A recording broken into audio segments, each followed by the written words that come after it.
Another day in the city, another semen retention video. And this one is really gonna blow your mind. All women are loyal, even when they're not. Driving you crazy yet? I hope so, because I'll tell you right now, if you can grasp this concept, that all women are loyal even when they're not, you will be miles ahead of the rest. So what do I mean by this? All women are biologically loyal. You, today, can go get 10 women pregnant in one day.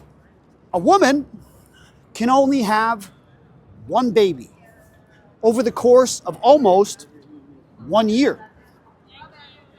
Now, you're going to think, oh, well, that's just nature. But what if I told you that female psychology works identical to exactly what I just described? Meaning, if you come across a woman who is sleeping with 5 guys in a given week, let's say she takes 7 guys. Let's say she does 7 men, 1 for each day of the week.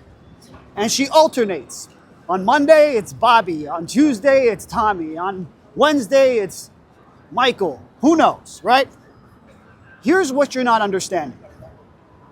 She is only biologically, meaning mentally, emotionally, and spiritually connected to one of those men. And usually when a woman is doing this, it's because she doesn't believe that that one man is a viable option, meaning he is not entangled in her web. So she plays the field. So here's what you're not understanding. Her longing, her desire, even her orgasms are linked times 10 to one man at a time. Now, she can choose to be disloyal. She can sit there and be in a relationship and sleep with 5 or 6 guys, but her biology is only going to allow her to be enthralled, enmeshed, intoxicated by one man. And if you don't believe me, look at any woman who has a promiscuous past, right? I'll tell you this. I have lost count of the amount of women who just suddenly woke up one day and decided to be loyal. I never asked them for a relationship, never wanted a relationship for that matter. I never asked them to be loyal. I never told them to stop sleeping with anybody. But yet over and over and over, the same thing happens. And at the same time, I've seen a lot of these women cheat on their boyfriends, cheat on their husbands. And I'm going, well, why would they remain loyal to me, yet openly cheat on the guys that they're with, right? And here's where biology comes into play. A woman, she is loyal to men who have boundaries, men who have frame, men who do not falter, who do not crack, who do not tilt, who do not bend. That doesn't mean be an asshole. That's not what I'm saying. I'm saying that your sense of identity and your character doesn't falter. When she tests you, when she probes, you don't shake. You don't alter path.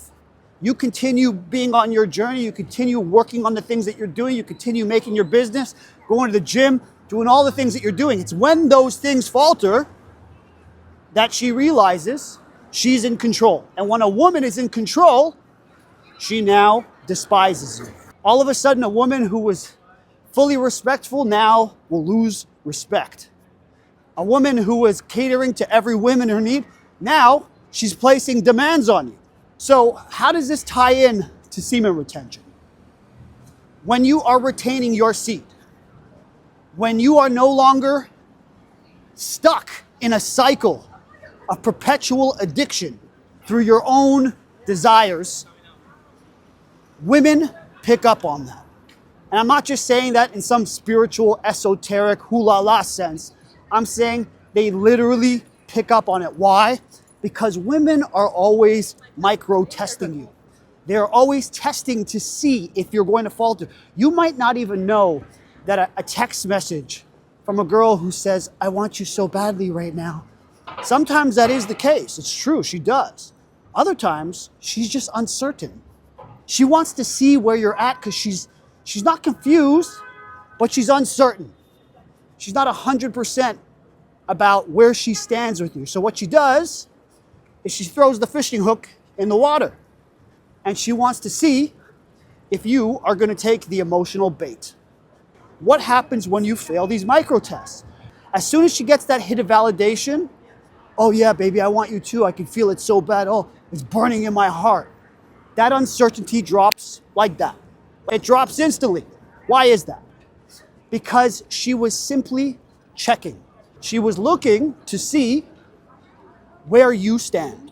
Think of it like a poker game. Once you showed your cards, she knew your hand. And who wins at poker? Obviously the person. If you had X-ray vision and you could see people's cards in their hands, you would obviously win every single game of poker. So men have the stupid diluted thought process to keep revealing their cards. And semen retention allows you to get to a place where you no longer cooperate. You end up in a position where she can sense that you no longer need her. There's a difference between wanting her and needing her. Need means your world falls apart if she exits your world. And why is that? Because in reality, she wasn't in your world, you were in her world. And this is why in my last video, I saw a bunch of people blaming women. And if you know, I say, don't blame women, blame you. It's your fault. Either way, it's your fault. Why is it your fault? Because if you chose the healthy woman and she left you, well, we know that's your fault, right? You obviously dropped the ball. You're doing something that's taking yourself out of your own frame and going into her frame. If you chose a damaged woman, if you chose some kind of narcissistic character person, that's on you, brother. If you're sitting here blaming and saying that it's her fault, she's crazy, she does this to everybody. Yeah, of course she does this to everybody. You know where it's your fault?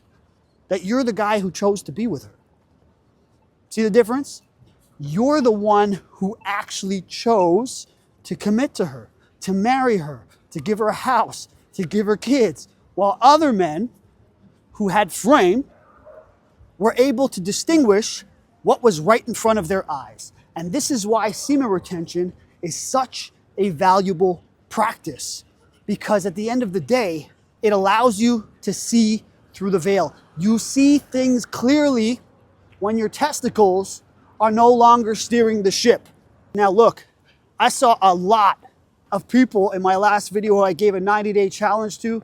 I don't know, there must have been at least 50 to 100 of you guys saying, you accepted the challenge. You better accept the challenge.